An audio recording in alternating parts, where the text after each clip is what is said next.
Je suis journaliste tout d'abord, dessinateur de presse et infographiste. C'est-à-dire ce sont des activités qui sont tout à fait complémentaires et qui enrichissent cette qualité de journaliste de laquelle je me prévalois et de laquelle je suis très fier. L'infographie couvre toutes les éditions. Ça peut aller de l'événement local à l'événement régional en passant par les événements internationaux. Ceci dit, du point de vue infographique. Du point de vue dessin de presse, c'est pour le service des informations générales puisque je suis censé m'occuper plus particulièrement de la politique nationale, voire internationale. Ici, nous sommes, je peux dire, dans mon service, entre guillemets, c'est le service d'infographie et d'image du Républicain Lorrain. Je suis rentré ici le 1er avril 1970. Et comment est née cette activité professionnelle de dessin? Le dessin, je ne peux parler de dessin en termes de métier parce que je suis convaincu et persuadé que tout d'abord, le dessin est une vocation.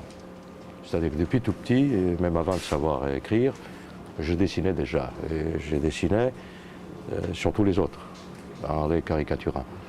Et puis c'est venu tout seul. Évidemment, par la suite, ça devient un métier, ce qui requiert, bien entendu, beaucoup de travail.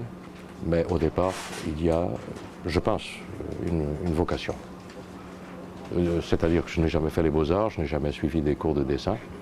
Ça ne m'aurait, je pense, servi à rien, puisque ça ne s'apprend pas. Je préfère intervenir au niveau de la très grande politique, ce que les Allemands appellent grosse politique, c'est-à-dire les événements internationaux. C'est bien entendu ce qui m'intéresse le plus. Non seulement c'est ce qui m'intéresse le plus, c'est là où naturellement j'ai beaucoup plus de plaisir à traiter ces sujets, de me frotter en quelque sorte au grain de ce monde, et aussi parce qu'il ne faut pas cacher non plus la vérité. Je risque moins de pression en égratignant Pinochet qu'en égratignant, par exemple, le maire d'une commune quelconque ici dans la Moselle. Voilà. Je crois qu'à bon entendeur, ce problème de l'Erika m'a ému, comme il a ému finalement toute la France, et même à l'extérieur. Comment ne peut-on pas être ému avec une tragédie de cette nature, et à plus forte raison que nous venons d'apprendre que les produits déversés sur les plages sont cancérogènes, et c'est prouvé. C'est horrible. Nous sommes en train de foutre en l'air cette planète qui nous abrite et qui nous accueille. C'est criminel. Donc j'avais traité ce sujet avec la poupe du bateau Erika, que j'ai d'ailleurs baptisé Erikaka. Par la suite, je me suis réjoui parce que parmi des centaines de dessinateurs, j'étais le seul à avoir trouvé ce petit plus, ce caca. Certains m'ont critiqué, mais c'est normal. C'est normal. Donc nous allons vous retrouver le samedi 25 mars à Rumba pour une journée de dédicace. Avec le plus grand plaisir, en la compagnie de mes confrères Napo et Vosgien. Le trio, les trois mousquetaires. Les trois mousquetaires. Voilà. Là, un événement international, enfin presque, puisque toute la planète n'était pas concernée par cet événement. Mais nous, ici, on était particulièrement touchés, si j'ose dire, surtout par la pluie. Mais enfin, passons, on ne pouvait pas le prévoir. Donc j'ai traité le sujet de l'éclipse, dont la ligne passait sur Metz, Boulay, sur notre région, dont Romba n'est pas loin d'ailleurs, c'est ici quelque part entre Thionville et Metz, grosso modo ici. Voilà. Et donc c'est un document que j'ai conçu moi-même à partir naturellement de documents photos avec des références extrêmement précises, non seulement géographiques, mais iconographiques. Cette participation, elle couvre non seulement la planète, les événements de la planète, puisque je suis relié par satellite aux grandes agences internationales. À partir des images qui m'envoient, je traite l'information pour les besoins de notre quotidien et de nos lecteurs.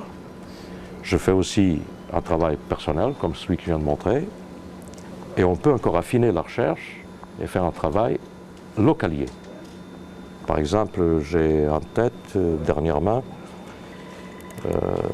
cette fameuse autoroute A31 où malheureusement les accidents ne sont pas prêts de se terminer. Et cet immense carambolage sur le pont de Richemont, dont je vais vous montrer, voilà, le jour même, c'est-à-dire 2 heures après avoir appris cet accident. Je ne me suis pas rendu sur les lieux, bien entendu, parce que l'accès était impossible. Mais j'ai une documentation extrêmement riche en cartographie. De surcroît, connaissant parfaitement le terrain, ça me permet de situer avec une exactitude à quelques mètres près le lieu de ce carambolage. Dans le cadre d'une autre activité de votre travail, c'est surtout l'activité principale et c'est celle qui me passionne. C'est l'activité de dessinateur de presse, de quelqu'un qui fait un commentaire politique. Quel est, par exemple, le dernier événement que vous avez traité? Cette semaine, sans aucun doute. Bon, la semaine dernière, j'avais fait ces problèmes de vache folle et de la langue de porc, par lesquels c'est pas politique, quoique. Bon, certains gauchistes de mai 68 diraient que tout est politique. Moi, je ne suis pas tout à fait d'accord. Mais enfin, en 68, je n'étais pas en France. Donc la semaine dernière, c'était la vache folle. Cette semaine, sans aucun doute, c'est le retour de Pinochet au Chili, avec tout ce tralala que cela a comporté, l'asile prêté par Madame Thatcher, toute cette mobilisation de ses opposants. Et je pense que c'est l'événement marquant de la semaine. C'est Pinochet qui arrive chez lui au Chili, alors qu'il était censé, avec certificat médical à l'appui, être complètement invalide et gaga. Et voilà qu'il se met à marcher sur le tarmac.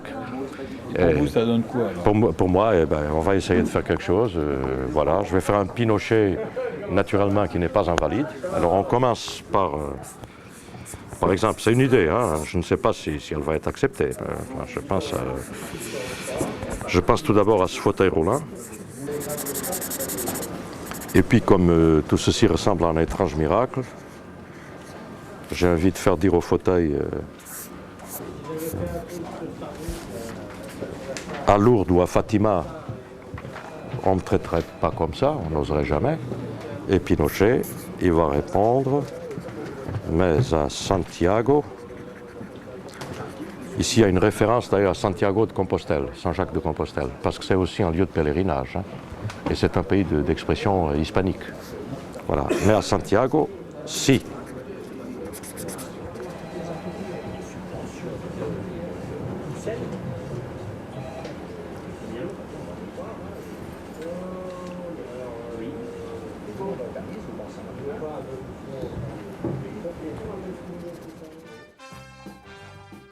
Alors rendez-vous ce samedi pour cette séance de dédicace où bien sûr le livre sera mis en vente. Cette vente se fera au profit d'une petite commune touchée par la marée noire et à une association nationale ou locale de défense de la faune et de la flore.